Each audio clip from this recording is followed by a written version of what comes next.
Let's go to this one.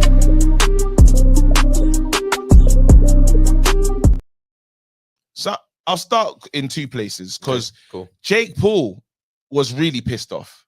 Yep. Jake Paul was really pissed off. Like, I don't know if the business got affected, the bag got fumbled. According to Jake Paul, he was fighting Canelo. They were signed. Like, remember they announced on Ring Magazine, Canelo-Crawford is off. Yes. So moves were made in the direction of somewhere else. Turkey Al Sheikh moved in there. Turkey Al Sheikh, like his platform was just like Canelo-Crawford is off. Yeah. So something was going on for that conversation. They're saying how watertight is that contract? They probably got Big Frank on the phone. They said, "Oh, send it over." Need to man, look at it. He's got nothing. I'll be back in the office on Monday. It's like, bro, this is happening right now.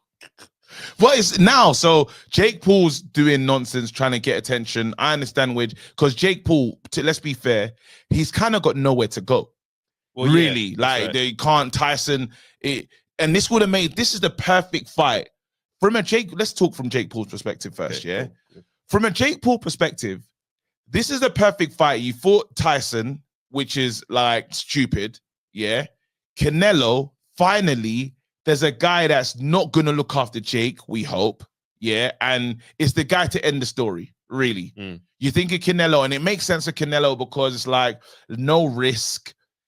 This is the direction. Now, on the day that Ring Magazine announced that the fight is off between Crawford, I was very angry at Canelo. Yeah, I was the first time, because the Benavidez one is I'm not comfortable with the Benavidez one. I've kind of tried to be like a Drake fan and tell myself it's bots. It doesn't matter. It was bots. Yeah. I tried to tell myself, you know, there's nah. That's what I told myself. Yeah. But then now seeing this, I was like, we cannot be running from Crawford. There's no way we are running from Crawford and we're going to fight Jake.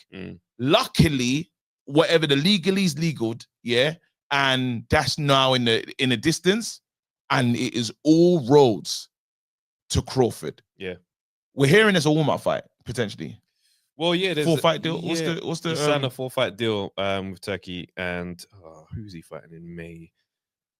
Some guy, I think it's Scully. Let me see. Hold on a second. No problem. Yeah, so he's fighting William Skull. That's it. William Skull, a name I've literally just not heard before this moment. Maybe I'm ignorant. Maybe I'm not. Maybe this guy's amazing. I don't know. But for me, this feels like I've been out of the ring for a while. Let me just do something real quick. Yeah. See Crawford, because I can't imagine this guy's going to be an absolute. So Crawford in September, but Crawford's in shape. Crawford's like on the scales. What we seeing right recently? Crawford, yeah, he's on the scales, weighing at 186 pounds right now, and that's not great. It's not great, but it's also a good sign, I guess, to say that he is cutting down to the weight he's supposed to be at. But it's not completely unusual for fighters to be overweight between camps anyway. But end of the day, it's one of the ones where I'm like, he must know what he's doing. That's one thing I can just with Crawford. Oh, Crawford's locked in. I'm like, you man, whatever you're doing, you know what you're doing. So I just, I mean. Nice. And so again, it's all systems go now. It's all systems are heading this way. You already know that Crawford is a madman that he is. He's been planning for Canelo for a long time. We saw him in the ring. We saw him in the ring fighting Errol, talking to everybody outside. Yeah. So he's probably decided as soon as he really signed up with what they're doing in Riyadh, that he had his eyes on the prize, because we're talking about legacy. And he must be kicking himself over and over again. Crawford's last guy that said, I can't get any interest in him. Arum. Bob Arum. Bob Arum said, I lost money on Crawford. You know what? I don't think so. And here's my reason why is I don't think he could have done anything for Crawford. He couldn't have done this. But then it was a mistake, though. You misprofiled and got the branding wrong on what you had in front of you. You had treasure, really, and you didn't realize, hey, this is because let's say he wins this one, he's gonna go down as a generational fighter. He's gonna go down if he beats Canelo. This is the legacy fight. Cemented.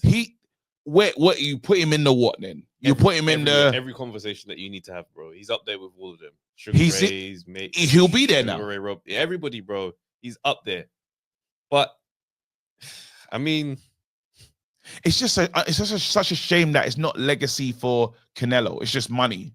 It depends how the fight goes, to be honest. What do you mean? If Crawford, let's be fair to Canelo It's in this lose-lose moment, for him. yeah. No, it ultimately is going to be lose-lose. But if Crawford comes up there and he's absolutely blinded in his performance and it's an absolute war and Canelo wins, you still have to give him credit. Wait, say that again one more time. If Crawford goes up to his weight, right, and they have a fight and it's absolutely end-to-end war, and Canelo wins, Canelo deserves credit for that. One people say you're supposed to deal with him though. I think you have to feel judge that's by going to what be the there. fight. Yeah, the narrative is going to be The nice. narrative's not going to be nice. No, but when we look at the fight, because Sugar Ray Leonard and Marvin Hagler, like nothing gets taken away if Marvin Hagler manages to win that fight. It's Sugar Ray Leonard. So there's still going to be that thing of like, bro, you still was in there with Terrence Crawford. We saw what the fight looked like. This guy was special in there. Are we not going to say that loads of people come to your house and just kind of shook the room in a way that we didn't expect? Because we can't mentally forget the Bivol night. So we've seen like the night get funny, and now you're going to let Crawford, like, it will just be it will feel away. And when you look back at it, we always do this thing. Obviously, boxing is what have you done for me lately? But there's going to be that thing of when it all smoke clears and we're calm about it, we're going to say, but why did it happen though? Well, it's that thing of just like when we have clear hindsight and we're looking back from like 13 years or whatever from now, and we're looking back on this, we will know by then Terrence Crawford was a special fighter. Okay.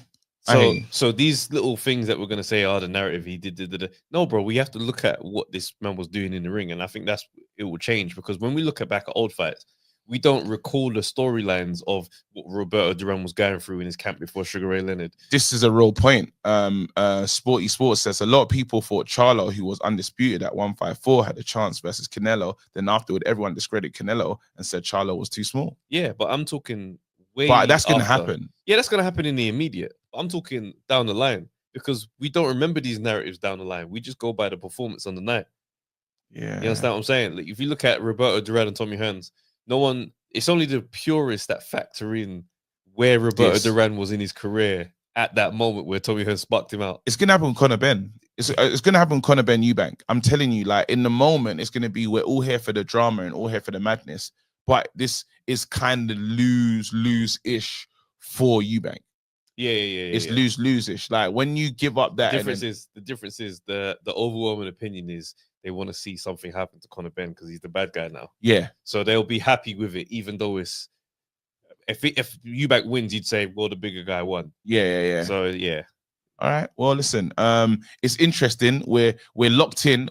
Now that it's truly happening, and it does feel American bound as well. I am here for it, bro. I'm here for it. Let's keep it going though.